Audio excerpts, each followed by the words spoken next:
Hi everyone, my name is Liz. I read and welcome to another video. So this recommendation video is for adult romances and I have a wide variety of types. I have some historical fiction, I have some neo-Victorian, I have some actual proper adult romances, and I have some like chick lit. So I have a long list, so let's just get into it. So I'm going to start with the books I physically own, and then I'll move on to the books I don't have anymore or I just don't have a physical copy for.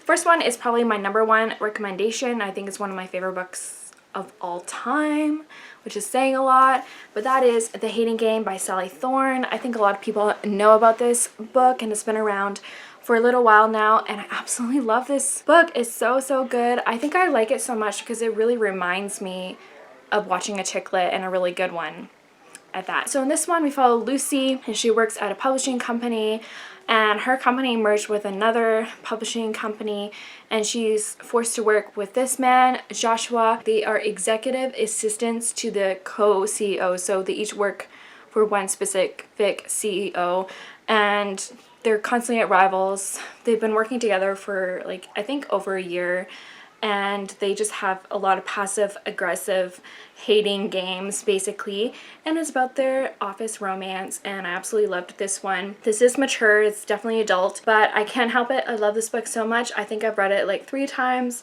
over, and I probably would read it over and over again if I need a really good pick-me-up, so I definitely recommend. The next one is, I call it neo-Victorian. I've kind of just learned this term recently.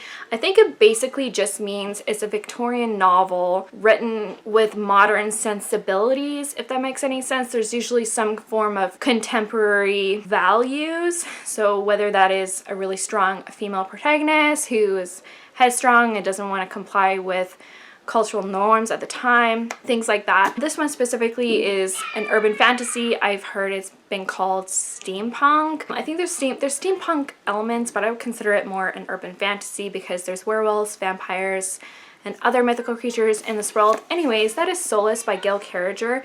This is, I would call this more a romance than anything else. Heavy romantic themes in here, but we follow Alexia Terabody.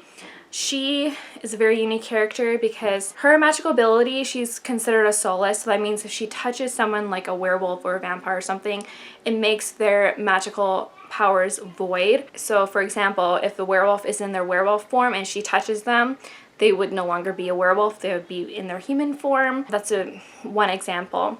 Anyway, she finds herself in the middle of kind of like a case, and she ends up helping this werewolf solve this case. But she's considered a spinster. Not just that, but she's Italian living in London, and I guess at that time Italians were really persecuted during that time. But anyways, she was rudely attacked by a vampire, and from there she helps Lord Macon to investigate this case, and she's kind of in the middle of it because she was the one attacked by this vampire, and I think she goes along and helps him, and the romance is kind of between her and this Lord Macon, who is a werewolf. When I read this a while ago. I really enjoyed it. It's a 5-book series, I think, so I do plan to reread this in order to continue on the series. But what I read, I really loved. I love neo-Victorian, I love urban fantasy, I love me a mystery, so I definitely recommend, but I would say this is first and foremost a romance. The next one is a contemporary, and it's one of my favorite authors, and I think this story is very underrated of her works, and that is Wedding Night by Sophie Kinsella. And I would consider this more of a chick lit. It kind of is a romance and it's kind of not, so I would actually classify this more as chick lit. This story, we follow Lottie, and she almost positive that her boyfriend's gonna propose to her, specifically at the lunch that they're at, and ends up not being true, and she's devastated, and she just says, what's the point of being with you if you're not gonna, not gonna propose? And so she breaks off their relationship, and lo and behold, an old flame of hers calls her up and asks her to dinner, and on a whim they decide to elope and get married. And Lottie's kind of known to be stuck in her head a little bit. Her sister, who's very protective of her, finds this out and teams up with the new fiance's friend to try and stop the wedding. This book is very much it's kind of like Meet the Parents, where like every possible wrong thing happens. And so in that way, I really enjoyed it. It was a lot of fun, and I thought it was I was laughing a lot. So if you like that kind of humor or storytelling, I do recommend. Like I said, it's more of a chick lit. The story is more about the sisters' relationship, like the relationship between the two sisters and their own personal growth, and more specifically the older sister who's trying to stop the wedding. So it's dual perspective. You see it from Lottie's perspective, and then you see it from her sister's perspective, whose name is Fliss. Her name's Fliss. And her story is interesting too, because she's in the middle of a very messy divorce, and she's a single mother, and she's going and trying to stop her sister, and it's really good. I really liked it. I ended up giving it a 4-star rating. So, plus it's set in Greece, which is a lot of fun. I love me a travel book. So if any of that sounds really good, and if you like Sophie Kinsella, give this a try. Another recommendation here is more of a literary fiction, but it is still a romance. There's a romance in here, and that is Longbourn by Joe Baker. And I definitely recommend this to people who are big Pride and Prejudice fans, because ultimately this is about the servants who serve the Bennet family. So read this if you are a huge Jane Austen Pride and Prejudice fan. And I loved this story so much because it kind of gives you a different glimpse into the a different view into the family. This is still very much fiction, so obviously with the author takes a lot of liberties. You get to see what it would be like to be a servant in that time, and not just a servant of like a big rich family like the Darcy family or his friend Bingley family, but you get to see what it'd be like to be servant of a poorer family, specifically the Bennet family. And I thought that glimpse into that world was really interesting. It's kind of a slower story, or there's not a lot that happens, but I found it really fascinating, and it changes your opinion on everyone too, which was a lot of fun. So if you love the Pride and Prejudice characters, maybe read this, maybe not, I don't know, because the author takes a lot of liberties on kind of villainizing them, which sounds bad, but that's kind of how it is. But I loved it. I thought it was a very interesting take on the original story, and I loved seeing it from a servant's perspective, and it made me think I need to read more historical fiction, because I just found it really fascinating. And the type of historical fiction I think I would like is very like domestic side, so we see what it's like to be a person in the day-to-day life, and that's very much what this is. You got to see what it's like to be a servant in the day-to-day life in this kind of setting. So, but the romance itself is specifically between the servant girl and the footman in this household, and yeah, it's really, really good, so I do recommend. Okay, the other books I have, I don't physically own, but the first one is Whatever Life Throws at You by Julie Cross. I'm considering this an adult, even though it kind of reads more YA, but there is some explicit adult scenes in here, so it's probably more considered a new adult. But it's a baseball romance, and we follow the rookie of this new baseball team and the coach's daughter. It's their relationship. But how it starts off with is this coach gets this job because he was a famous pitcher in his day and age, and his career ended a lot earlier than predicted because he ended up having cancer. He's a survivor of cancer, but he can never play ever again, and he's a single dad, and his daughter is athletic as well, but she's a runner.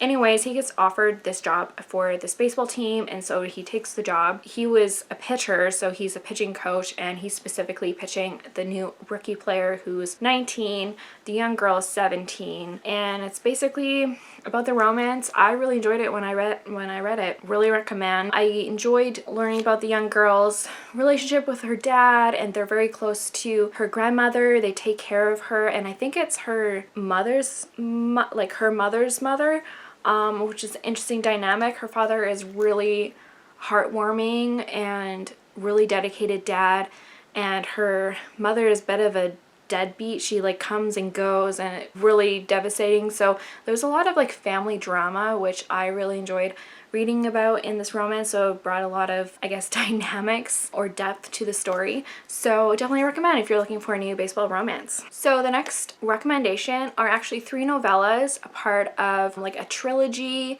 and they're called the Kemp Brother trilogy, written by J.C. Burton. And it's actually a Christmas trilogy. It's not like super Christmassy, so I think you can read it any time of year if you wanted to. But the 3 novellas are All She Wants for Christmas, The Best Thing, and A Rare Gift. And I think that might be the order. I know for sure you have to read All She Wants for Christmas first, but these are a Christmas novella trilogy, and for each novella you follow a specific brother. And the first one is a second chance romance between a country singer and one of the brothers, and she comes back to town in order to do like a documentary about her upbringing, and she was always very close with his family because she was a foster kid. And it was very devastating when they broke up because she thought he cheated on her. And so she basically ran away and became a country star. And so the first one is that romance. The second one is obviously another brother. He is still grieving the divorce between him and obviously his wife. And the romance is between him and his wife's sister, funny enough. But I really enjoyed that one. I think that was probably my favorite one out of the 3. Really enjoyed it. And then the third one, the third brother, a bit of a player, and the romance is between him and administrator of their contracting company. The 3 brothers all work together in a construction company thing, and she is the administrator for them, and it's their romance. One thing I really liked about this trilogy was obviously you got to see all the romances for the 3 brothers, and there were consistent characters throughout the trilogy. But I liked it was set in a small town, so you really got the small town feel, and you really got the family feel, so you got to see the parents a little bit and just the relationship between the 3 brothers. So if you're looking for quick romances, maybe during the Christmas season or otherwise, I definitely recommend. Second to last is more Austen-inspired romances. I really like Jane Austen stories. I mostly watch them, but I have listened to it on audiobook, specifically Pride and Prejudice. Anyways, the next one is Confessions of a Jane Austen Addict, and this is a really interesting story. I'm a little hesitant to recommend, but I actually really thought it was a lot of fun, and I enjoyed it. So the concept is this young woman, she switches bodies with someone in the same era as Pride and Prejudice, and she pretty much lives the life of this lady from that time period, and it's about her adjusting to this time period and kind of falling in love. I thought it was a lot of fun. I thought it was really interesting. I think I would find it really hard to adjust to this time period and seeing what it's like. So she basically like wakes up in bed and these doctors are trying to help her, but of course medicine back in that time was dreadful, so she had to like experience like bloodletting, and luckily she survived that. But then when she finally gets up and she looks herself in the mirror, she's someone completely different. You learn about the day-to-day life of that time period, and it's kind of about her falling in love, which is interesting. It's a little weird, like, I will say that. Especially the end, I thought the little explanation of everything was really odd, but I thought it was a lot of fun. If you give it a try, I don't know. I gave it a 4-star. I really enjoyed it. It has a really low rating, Goodreads, just warning, but I personally enjoyed it. And lastly, I have Mr. Darcy's Diary, and I believe it's written by Amanda Grange. And this is the first one of like many books in this series. I don't think I'm gonna read any other ones, but I really enjoyed this, and it's diary entries by Mr. Darcy. So I only recommend it if you really know Pride and Prejudice, because the story starts off before the original story, Pride and Prejudice. It begins with the business of his sister. So you see journal entries there, and the journal entries progressing throughout the original story.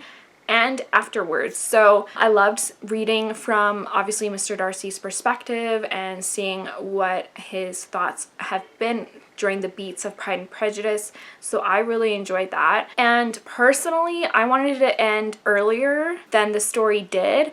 It kind of carried on until a year after. I think some people would really enjoy that because you want to see what the relationship ended up being and where all the other characters ended up, but I felt like it probably should have ended sooner. But I still recommend it if you're looking for a Pride and Prejudice retelling, adaptation, Darcy's perspective kind of thing. So I personally really enjoyed it. So those are my recommendations for adult romances. I hope you guys liked this video. If you've read any of these books, I would love to know your opinion down below. Please comment down below. If you have any adult romance recommendations for me or other people who are watching this video, please leave that down below. I would love to hear your opinions. If you like this video, please give it a thumbs up. Please subscribe if you have not done so. You can follow me on Goodreads, Twitter, and Instagram. And you know what, guys? I'm gonna keep reading. Bye.